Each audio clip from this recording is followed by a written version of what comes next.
En majorant la surtaxe sur l'IS de 5 à 10,7%, le gouvernement vient de porter le taux légal maximal de l'impôt sur les sociétés à 38,1%, confortant sa position de recordman européen. La mesure est certes plus que compensée par d'autres baisses d'impôts, mais elle n'en reste pas moins étonnante, car dans une économie dominée par les grands groupes internationaux, l'incitation à rapatrier et réinvestir les profits sur le territoire n'est pas un sujet de deuxième ordre. Elle est même décisive. Et c'est d'abord sur cet arbitrage qu'agit la hausse supplémentaire du taux de l'IS. Elle surprend également car elle valide l'idée que la base de l'IS étant étroite, elle n'affecte au fond que marginalement la trésorerie des entreprises. Certes, mais la manœuvre comptable à la petite semaine du gouvernement français tranche incroyablement avec les grandes manœuvres qui se jouent au plan européen. Elle étonne tant elle semble ignorer l'état de guerre fiscale dans laquelle est plongée aujourd'hui l'Europe tout entière. La crise a en effet exacerbé la concurrence fiscale en Europe. La France ne peut arbitrer son propre taux comme si le reste de l'Europe était figé. La reprise de la concurrence fiscale en Europe est perceptible dans le fait que la dispersion des taux d'imposition s'est accrue. Un paradoxe, alors même que la concurrence devrait pousser à la convergence de la fiscalité sur les facteurs les plus mobiles.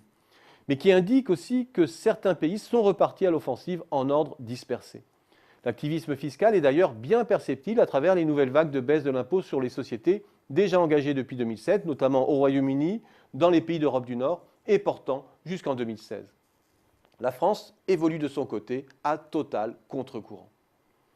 La récente annonce portugaise a de quoi inquiéter dans ce contexte, alors même que le pays demeure en dehors des clous par rapport aux cibles de déficit qu'il s'était fixées. Le gouvernement vient d'annoncer son souhait de faire baisser l'impôt sur les sociétés, actuellement de 31,5% en moyenne, à 29,5% en 2014, puis 17-19% en 2018. Cela indique que les pays qui ont un train de retard dans la guerre fiscale comptent rattraper le temps perdu.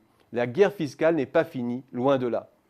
Une dynamique du pire d'autant plus inquiétante que les repositionnements ont été marqués durant la crise et ne concernent pas que l'IS. Si l'on s'intéresse plus largement aux pays qui ont basculé une part de leur fiscalité sur le capital ou le travail vers la consommation, on se rend compte qu'une douzaine de pays européens ont appliqué une politique de dévaluation fiscale depuis 2007. En conclusion, à trop tergiverser et par ignorance d'un environnement mouvant, la France pourrait courir après sa cible, ne rétablir tout au mieux que le statu quo insatisfaisant d'avant-crise, quand elle croit mener avec le CICE une offensive positive en faveur de sa compétitivité.